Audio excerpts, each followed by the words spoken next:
여러분 잘 지내셨습니까? 4월 꽃피는 봄에 이렇게 제가 작년 겨울에 종강 때 설교하고 이제 4월에 다시 뵈니까 반갑고 기쁩니다. 저는 그 신학교를 학부로 가지 않고 일반 대학을 학부를 나왔습니다. 그래서 신대원에 갔는데, 신대원에 갔을 때 신학을 배우는 게 굉장히 재밌었어요. 그리고 또 신학을 배우는 모든 과정들이 저에게 처음 배우는 거니까 굉장히 흥미로웠습니다.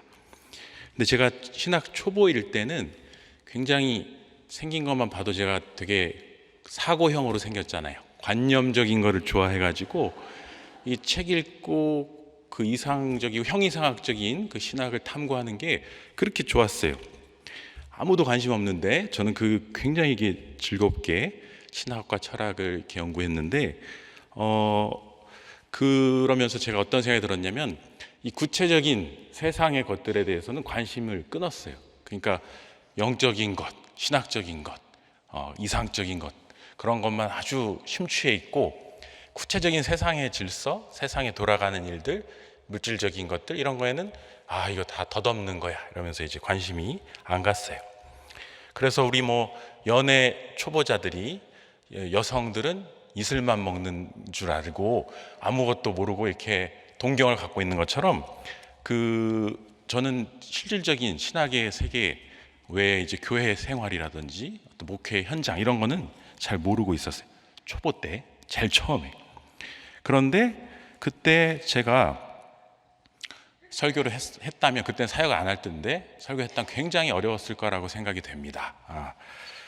그때 근데 신학의 과목 중에 설교학이라는 게 있어요. 설교학. 지금 우리 김경진 담임 목사님도 예배 설교학 교수님이세요. 근데 제 때는 그 교수님이 아니었고 유학 중이셨겠죠. 다른 곳에 계셨거나. 근데 그때 교수님 중에 3대 설교학 교수님이 있었는데, 제일 무섭고 두렵고 하기 싫은 교수님이, 그분만은 피해야 된다라는 그분이 있었는데, 그분이 최근에 돌아가신 고 정장복 교수님이라는 분이세요. 한국 설교학에 대해 가신데, 저는 늘 꼭 그 사람만 피하게 해달라고 하면 꼭 거기 걸려요. 그래가지고 제가 거기 걸렸어요. 그래가지고 그 설교학이 어떤 학문이냐면, 의대로 치면 해부학 같은 겁니다. 해부학. 시체 이렇게 해부하는 거. 이론으로 배우는 거랑 실제로 이렇게 수술을 해보는 거랑 다르죠. 임상학입니다. 임상학. 어떤 과정으로 되냐면, 원고를 쓰고 원고에 대한 감수를 일단 받고, 이렇게 청중이 동료들이에요. 신학생들이 쭉 앉아가지고 평가지를 들고 평가를 합니다. 그 교수님은 저 뒤에서 이제 보고 있고, 그런데 그 평가 내용을 이제 신랄하게 이제 비판을 하는 거예요. 설교 끝나면. 표정이 너무 딱딱하다, 손동작이 너무 많다, 너무 가식적이다, 혹은 그리고 너무 거만해 보인다, 온갖 얘기들이 나옵니다. 그리고 이 성경 해석을 왜 그따위로 했냐, 이런 식으로 굉장히 공격들이 들어와요. 발음도 부정확하다, 이런 얘기들이. 근데 이거를 힘들어하는 사람들이 굉장히 많습니다. 자기를 설교의 대가라고 생각하거든요, 다. 그래서 근데 이게 신랄하게 비판을 받으면 굉장히 감정이 상합니다. 저도 제가 한 설교를 보면서 한 친구를, 믿었던 친구가 저 친구 잘해주겠지라고 했는데 굉장히 신랄하게 비판한 걸 보면서, 다음에 보자, 나도 아주 강하게 해주겠어, 이렇게 소심한 복수를 했던 적이 있는데, 그때 설교를 하고 이 촬영을 합니다. 비디오를 찍고 그걸 집에 가서 보고 자아 비판을 해오라고 해요. 근데 자기가 설교한 걸 비디오로 보면 보기도 싫습니다. 그래가지고 그게 제일 힘들었어요. 그런데 그 교수님이 얼마나 냉혹하고 신랄했냐면, 이렇게 바로 대놓고 모두 앞에서 이렇게 해요. 자네 설교는 설교가 아니야. 이거는 설교라고 할 수 없어. 그 정도는 약과예요. 너는 사꾼이야. 목사가 아니라 사꾼이야. 그딴 설교할 거면 신학교 나가. 그리고 발성이 똑바로 안 한다고 배를 이렇게 꾹꾹 누르시면서 발음을 따라 해봐, 이런 식으로 하기도 하셨어요.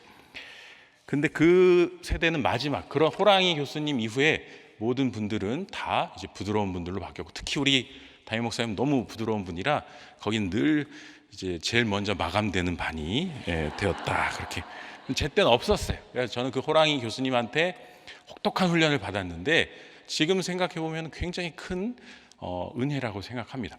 제 이후로 끊겼어요. 은퇴하셨거든요. 근데 제가 사실 이 얘기를 왜 하냐면 설교학을 제가 그 학교에서 배웠지만 실제 설교학을 제대로 배운 것은 아니었다. 어디서 배웠겠습니까? 삶의 현장, 목회 현장에서 배웠어요.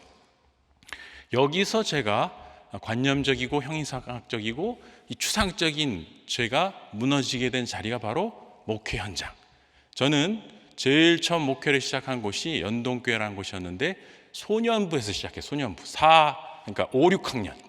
5, 6학년 아이들은 굉장히 의젓해 보였어요. 이렇게 장의자에 앉아가지고 설교를 듣는데 아직도 기억나요. 두근두근 떨리고 어떻게 설교라는 걸 여기서 처음으로 한 그 기분이 아직도 그 떨림이 기억납니다. 근데 딱 설교하고 애들 표정을 보니까 알 수가 없어요. 그래가지고 제가 물어봤어요. 야, 전도사님 설교 어땠냐? 그랬더니 들을만 했어요 그러더라고요. 굉장히 상처를 받았는데 그게 알고 보니까 최대의 칭찬이었어요. 얘네는 듣지도 않는 애들이에요. 근데 들을만 했다라는 거는, 들어줄만 했다는 거는 좋았다, 그런 뜻이었다라고 자기를 이제 위로했죠. 그런데 그게 애들에게 잘 들리는 설교를 하기 위해서 신학교에서 보던 책 다 던지고 교과서부터 샀어요. 그래가지고 6학년짜리 5학년짜리 교과서를 보고 얘네들이 보는 만화를 보고 얘네들이 보는 그 만화 영화와 그리고 듣는 음악, 그런 것들, 놀이들을 같이 배우면서 완전히 5, 6학년이 되려고 이렇게 노력을 많이 했어요. 그래서 2년 동안 정말 즐겁게 소년부 사역을 하고 이제는 중등부나 고등부로 가겠습니다, 이렇게 얘기를 했어요. 근데 그때 교회가 갑자기 그 조직 구조 조정을 하면서 1, 2학년과 3, 4, 5, 6학년을 이렇게 나눠버린 거예요. 그래서 저에게 한 번만 더 부탁한다고 하면서 3, 4, 5, 6학년을 한 번만 더 해달라고 해서 제가 5, 6학년 하다가 3, 4, 5, 6을 하게 된 거예요. 더 밑으로 내려갔어요. 그래서 3학년 다시 교과서를 사고 4학년 놀이 문화를 경험하고 하면서 2년을 더 했어요. 2년을. 그래서 아주 즐겁게 2년을 더 해서 4년 동안 어린 설교 했으니까 나는 이제는 중고등부로 가겠다. 그런데 여긴 자리가 없대요. 그래가지고 그만두고 고등부 지원하는 곳으로 지원해서 합격을 했어요. 그래서 부임 첫날 고등부 어디입니까? 그랬더니 당신은 어린이부입니다. 나 고등부로 합격하고 면접도 봤는데 이게 어떻게 된 거냐 그랬더니 고등부에 다른 사람이 가게 되고 당신은 어린이 부서로 가게 됐다. 여러분 같으면 어떻게 하겠어요? 교회가 담임 목사님이 나한테 고등부를 맡긴다고 했는데 이걸 뒤집어 버렸잖아요. 제가 그래가지고 그 자리에서 10분 동안 기도했어요. 이거 때려치겠다고 할까 말까. 근데 갑자기 드는 생각이, 하나님이 이유가 있어서 나를 이런 시련을 주신 것이다. 뭔가 이유가 있다. 이유가 하나님이 뭔가 뜻이 있어서 하는 것이다라는 믿음을 가지고 갔어요. 갔더니 여기는 1에서부터 6학년까지예요. 그리고 장의자가 없어요. 바닥에서 애들이 뛰어놀고 물동하면서 앉아서 예배드리고 누워서 예배드리는, 걔네들을 대상으로 해야 되는 그런 거였어요. 부장 선생님이 이렇게 시스템을 바꾼 지 첫 해라고 하면서 전도사님이 어린이 사역 전문가라는데 기대하고 있습니다. 그런 거예요. 그래서 1에서부터 6학년까지들의 애들의 귀에 들리는 설교를 위해서 다시 1학년 문화를 이제 배우기 시작해요. 총 6년을 어린이 설교를 했습니다. 6년을. 근데 6학년부터 1학년까지 거꾸로 내려간 거예요. 가면 갈수록 올라간 게 아니라 더 내려갔어요. 이게 난이도가 더 올라간 거죠, 난이도가. 그래서 이렇게 무선 마이크 끼고 원고 못 봅니다. 어린이 설교할 때 원고 딱 보는 순간 다 누워버려요. 그래가지고 계속 눈을 마주하면서 봐야 돼요. 다 외워서. 그렇게 해서 6년을 하고 나서 제가 드디어 청년부로 갔더니 청년 설교를 하는데 이건 누워서 숨쉬기예요. 너무 쉬운 거예요. 왜냐하면 다 기본적으로 나를 바라보고 있잖아요. 들을 준비가 돼 있고. 그래서 이거는 정말 너무너무 편하게 설교할 수 있겠다, 그런 생각을 하게 됐어요. 제가 이 말씀을 왜 드리냐면 이 6년의 과정을 통해서 뭘 배웠는가? 어린이들을 대상으로 설교하면서, 보통은 다 어린이들을 설교하는 것을 싫어합니다. 일단 애들을 다루기가 너무 힘들거든요. 그런데 애들에게 설교를 하면서 뭘 배웠냐면 이 어린이들은 진짜 예수님이 말씀하신 것처럼 천국이 아이들의 것이다 라고 하신 말씀이 무엇인지 제가 분명히 깨달았어요. 애들은 반응이 정확합니다. 그래서 은혜 받았습니다라고 말하지 않아요. 그러니까 재미있다 혹은 재미없다, 지루해서 못 듣겠다 혹은 들을만하다, 정확합니다. 정확히. 그래서 아이들의 평가는 우리 얼마 전에 치른 선거처럼 너무나 엄정해요. 그런 곳에서 정확한 피드백을 받다 보니까 설교에 대한 생각이 완전히 바뀐 거예요. 설교의 핵심은 들리는 설교다. 듣게 해야 된다. 이 아이들이든 어른이든 청년이든 누구든 그 사람에게 꼭 필요하고, 그 사람의 상황에 맞고, 그 사람의 귀에 들리고, 그 사람의 필요를 채우는, 한마디로 말하면 구체적인 설교해야 한다는 것을 이 어린이 설교 6년을 통해서 제가 배웠다라는 거예요. 그런데 그렇게 해서 나는 이제 준비가 됐다라고 생각하고 전임 목회를 딱 시작하기 전에, 그러니까 풀타임 사역자 하기 전에 이제 아이가 태어나가지고 우리 아내가 그때 일을 하고 있었을 때여서 제가 박사과정 공부까지 하고 있었어요. 박사과정 공부를 하고 있었기 때문에 논문까지 끝내고 내가 이제 부목사를 하겠다고 하면서 2년 동안 아이를 제가 봤어요. 사역을 쉬고. 그래서 1년은 제가 완전히 돌보고 1년은 어린이집을 이제 출퇴근시키면서 봤는데, 제가 자신 있게 아이를 보면서 논문을 쓰겠다고 했는데 한 자도 못 썼습니다. 한 자도. 1년 동안 제가 10kg가 빠졌어요. 10kg가. 아이를 돌보면서. 그래서 깨달았어요. 세상에서 가장 힘든 일은 아이를 보는 거다. 엄마들은 가장 위대하다. 목회가 힘들다고, 우리 아버지 목사님이니까 목회가 힘들어 하시는 모습 종종 봤는데, 아버지 목회 힘들다고 말하지 마세요. 아이 보는 게 가장 세상에서 위대하고 가장 힘들고 가장 가치 있는 일입니다. 제가 그래서 이 아이를 돌보면서 또 목회를 배운 거예요. 목회가 뭐냐? 딴 거 아니다. 이거는 배고파서 우는 아이에게 먹이고, 잠 안 자는 아이 이렇게 흔들어서 재우고, 또 업고 다니고 안고 다니고 또 씻기고 하면서 그야말로 24시간 붙어서 얘 아이를 돌보고 필요를 채워주는 것. 근데 자, 거꾸로 어떻게 됐습니까? 그러니까 6학년 아이에서 시작해서 말 못하는 아기까지 내려간 거예요. 제가 아는 신학 지식이 무슨 소용이 있습니까? 야, 밥 먹어. 왜 안 먹는 거야? 이렇게 해봤자 말을 못 알아들어요. 그 원초적이고 말초적인 그 아이의, 말 못하는 아이의 그 심정까지 돌보는 수준까지 훈련을 시키셨다. 저는 그렇게 생각을 합니다. 왜 이런 훈련을 제게 시키셨을까요? 하나님은 맞춤형이에요. 여러분 그걸 잘 아셔야 돼요. 하나님은 한 분 하나님이시지만 수십억 명 인구에 대해서 각자 맨투맨으로 맞춤형으로 말씀하시고 교육하시는 분이십니다. 이걸 한마디로 하면 하나님은 굉장히 구체적으로 우리에게 말씀하신다. 그걸 아셔야 됩니다. 그걸 하나님이 나에게 구체적으로 과연 말씀하실까?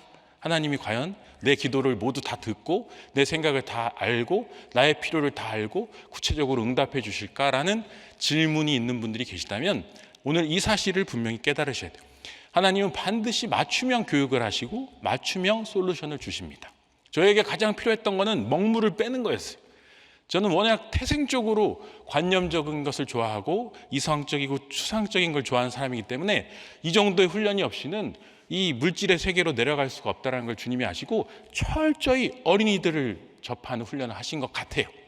마찬가지 어떤 사람에게는 이런 훈련이 필요하기 때문에 이런 과정을 겪게 하시는 것이고, 다른 사람에게는 저런 것들이 부족하고 필요하기 때문에 저런 과정을 밟게 하시는 것이 바로 하나님의 우리를 인도하시는 과정이다.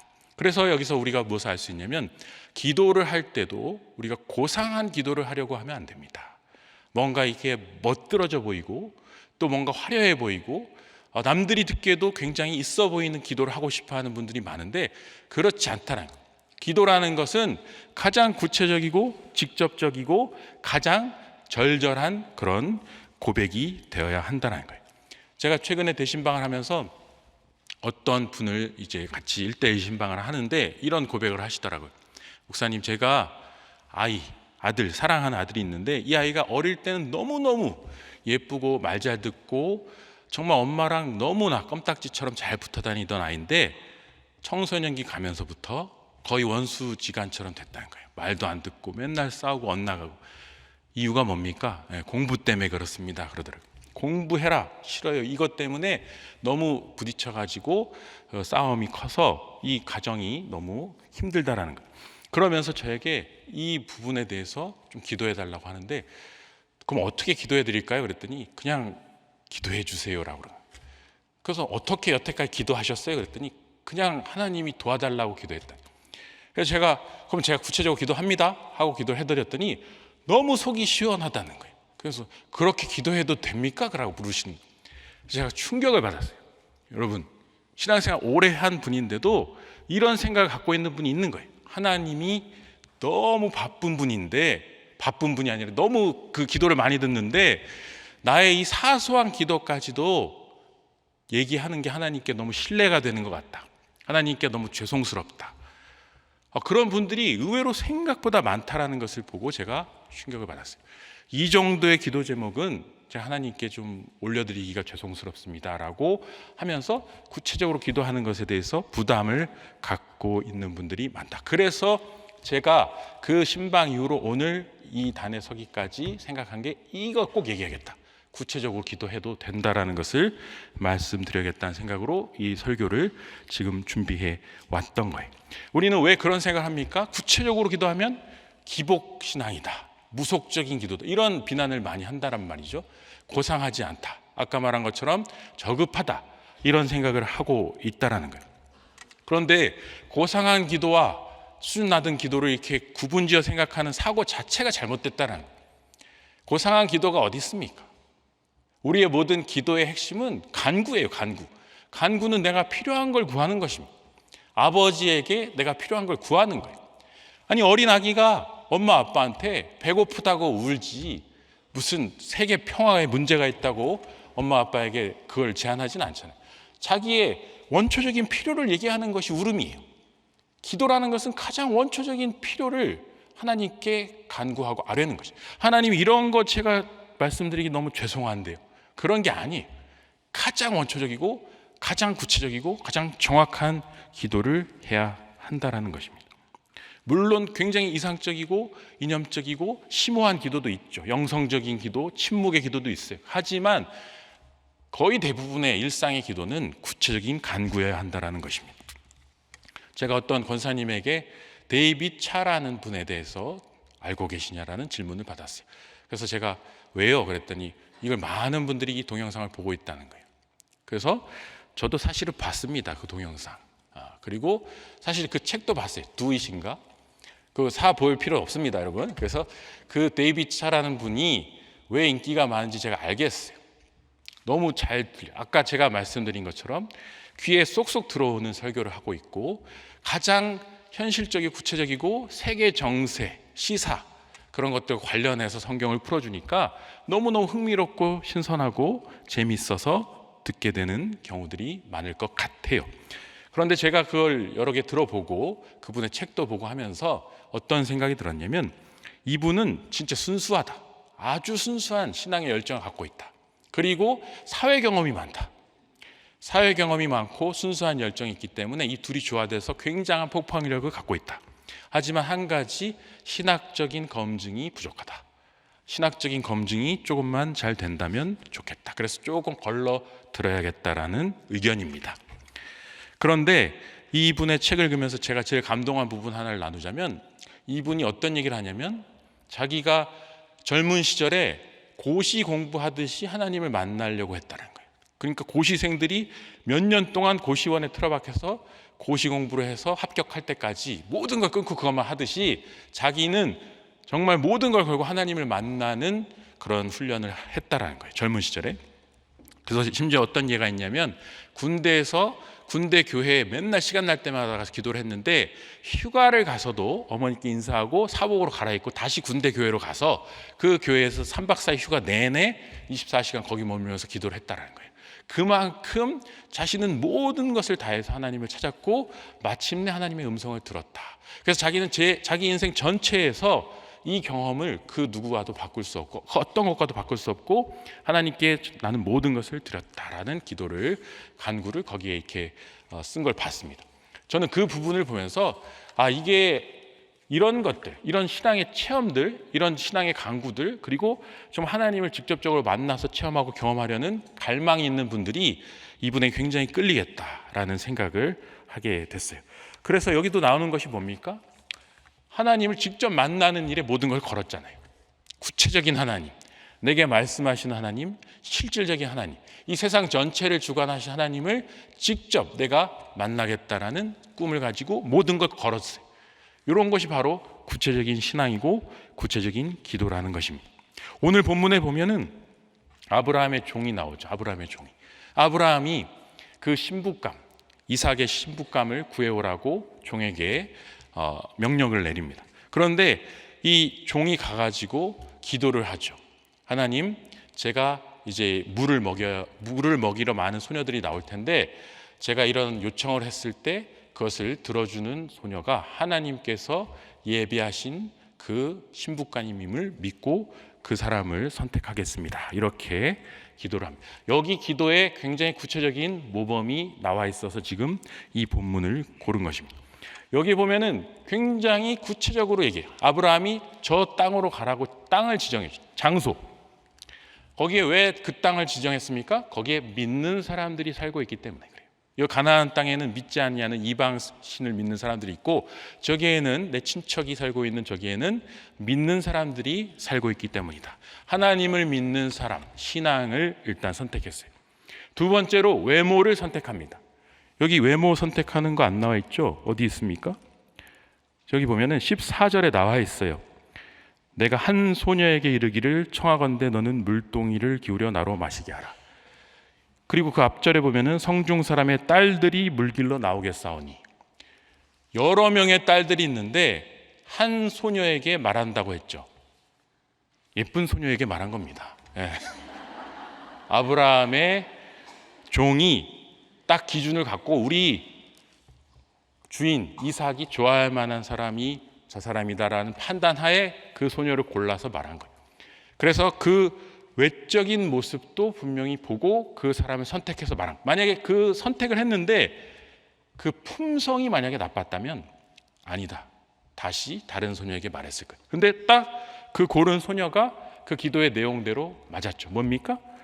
내가 내 물을 요구했는데 가축들이 마실 것까지 다 챙겨주는 품성, 따뜻하고 개방적이고 또 친절하고 적극적인 그 품성을 보고 하나님이 선택하신 사람이라고 이렇게 받아들인 거죠. 그런데 여기 보면은 누가 기도했습니까? 누가? 종이 아브라함이 기도했죠. 이런 신부감을 원합니다라고 여기 사람이 조건을 제시했어요. 왜 많은 분들이 배우자를 위한 내 자녀의 배우자를 위한 기도를 해야 됩니까? 어떻게 해야 됩니까? 라고 물으면서 실질적으로는 그걸 하지 않는지 모르겠어요. 실질적으로 기도하십시오. 여러분이 구하는 대로 원하는 대로 구체적으로 기도하십시오. 그게 성경적인 것이고 그게 성경이 우리에게 얘기하는 바예요. 그것을 저급한 것이다. 그것이 너무 하나님께는 죄스럽다라고 하는 것은 사실 우리의 욕망을 숨기는 거예요. 실질적으로는 그것을 원하는데 그것을 원치 않는 것처럼 하는 것은 사실이 아니라는 것입니다. 그래서 우리는 성경을 관념적으로 추상적으로 계속해서 적용하려고 하지 말고 실제로 이것을 가지고 와서 고백을 해야 돼. 우린 여기서 세 가지 정도는 분명히 고를 수 있어요. 하나는 믿음 좋은 여인을 원합니다. 믿음 좋은 남편을 원합니다. 두 번째는 뭐 연예인급이 아니라 어쨌든 내가 보기에 마음에 드는 내가 반하고 내가 좋아할 만한 그런 여인을 원합니다. 그리고 성품이 좋은 사람을 원합니다. 여기 분명히 구체적으로 간구가 들어있다라는 거예요.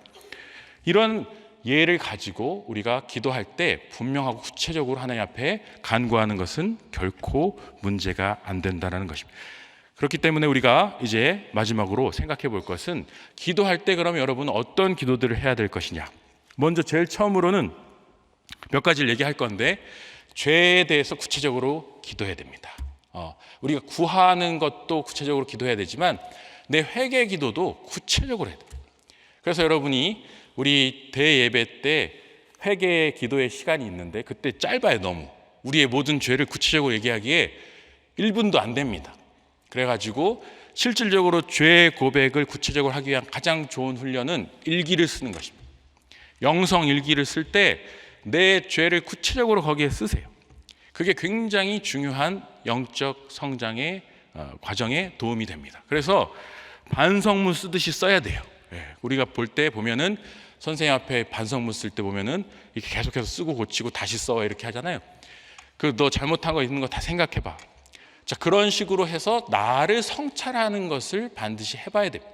이런 나를 성찰하는 것의 가장 좋은 방법은 글을 쓰는 거예요. 그래서 하나님 앞에 죄를 고백할 때 구체적으로 써서 이러이러한 잘못을 한 것을 주님 회개합니다.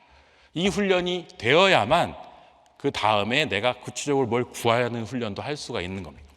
그런데 우리가 이게 왜 안 돼 있냐? 가톨릭은 이게 잘 돼 있어요. 왜냐하면 고해성사가 있기 때문에 신부님 앞에 가서 무조건 그걸 하는 훈련이 돼 있어요. 구두로. 그러나 우리는 그 훈련이 안 돼 있습니다.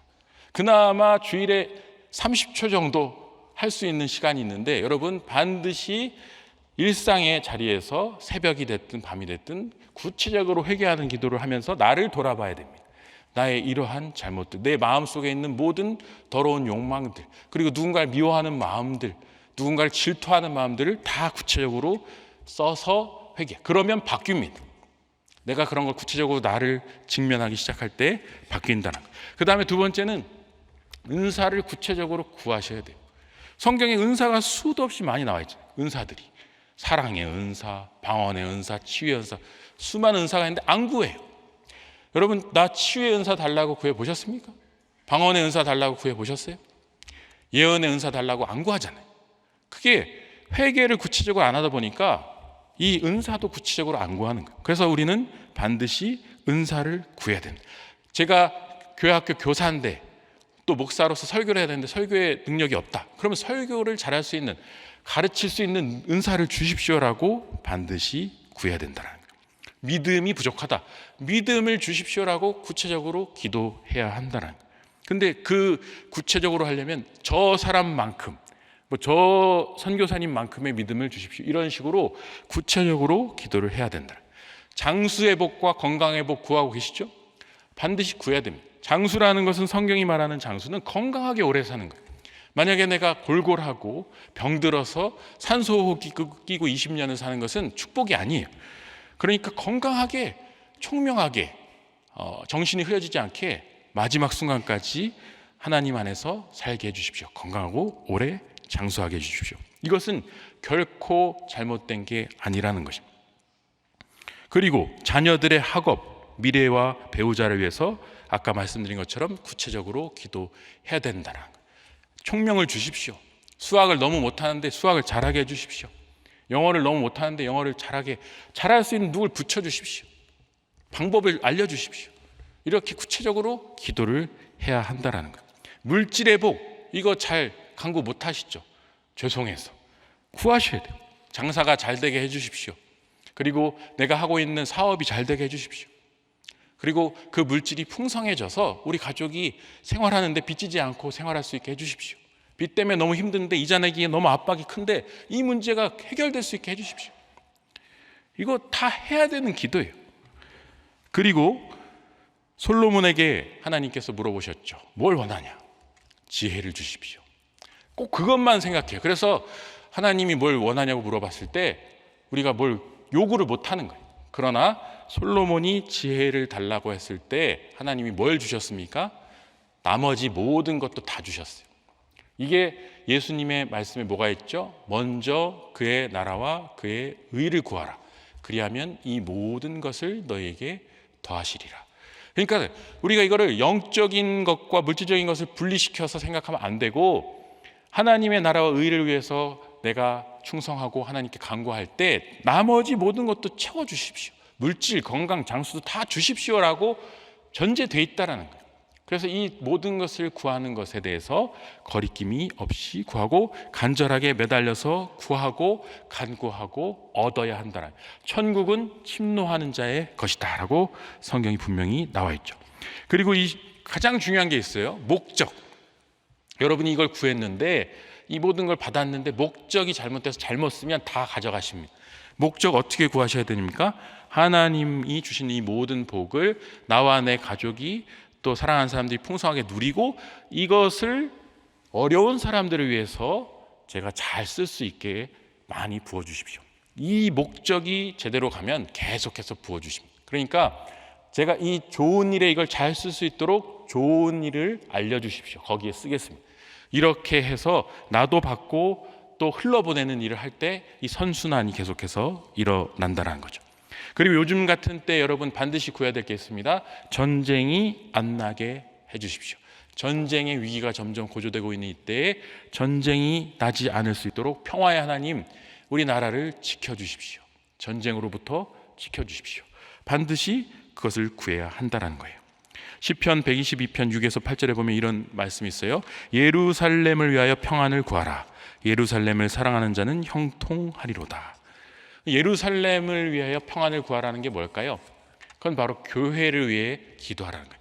교회, 우리 공동체, 우리 여전도의 평안을 간구하고 그 일을 위해서 기도하라.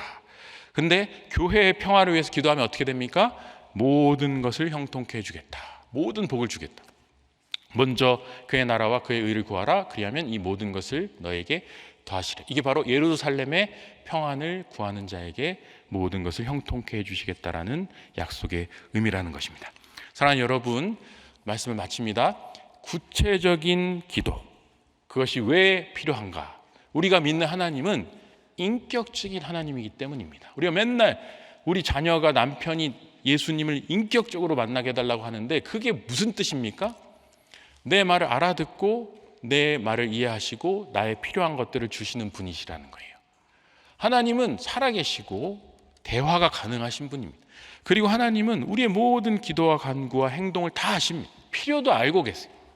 그런데 왜 필요한데 구하지 않느냐라고 물으십니다. 왜 미안해 하느냐고 물으십니다.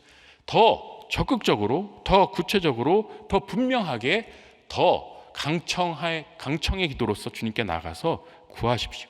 그리고 아픈 건 아프다고 얘기하시고, 서운한 건 서운하다고 얘기하시고, 또 괴로운 건 괴롭다고 얘기하시고, 또 못 믿겠으면 못 믿겠다고 얘기하셔야 돼요.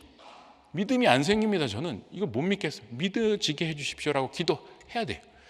그렇게 할 때 하나님은 모든 기도에 응답해 주신다라고 말씀하고 계십니다. 우리가 여기에 모인 이유도 바로 그 하나님이 우리의 기도를 듣고 계시기 때문이고, 우리의 모든 필요를 알고 계시기 때문이고, 그 응답을 해주실 것을 믿기 때문 아니겠습니까? 마지막으로 이 말씀을 읽어드리겠습니다. 빌립보서 4장 6절, 아무것도 염려하지 말고 다만 모든 일에 기도와 간구로 너희 구할 것을 감사함으로 하나님께 아뢰라. 너희 구할 것을 아뢰라. 이것이 기도의 핵심입니다. 우리 모두 그 하나님께 모든 필요를 구하고 간구하고 또 하나님의 응답을 받음으로 말미암아 올 한 해 그 모든 구체적인 기도의 응답들이 차고 넘치는 우리 여전도회가 되실 수 있기를 주님의 이름으로 축원합니다. 기도하겠습니다. 하나님 감사합니다. 오늘 우리에게 말씀을 통해서 주님의 살아계신 음성을 듣게 하시고 구체적인 기도를 통해서 응답하시는 하나님의 인도하심에 대해서 소망을 가지고 또 듣게 하시니 감사합니다. 우리 각자에게 말씀하여 주시고 우리에게 응답하여 주셔서 살아계신 하나님의 응답을 듣고 그것을 증언하며 모두에게 나누는 복된 나날이 될 수 있도록 은혜 베풀어 주옵소서. 이제는 우리 구주 예수 그리스도의 은혜와 하나님 아버지의 무한하신 사랑과 성령님의 감화 감동 역사하심이 사랑하는 하나님 아버지를 따르며 그 말씀을 붙들고 간구하고 기도하며 나아가서 주님이 살아계시고 응답하심을 많은 이에게 증거하는 복된 삶을 살기로 결단하며 나가는 사랑하는 모든 여전도의 회원들 머리 위에 이제로부터 영원까지 함께 하시기를 간절히 축원하옵나이다. 아멘.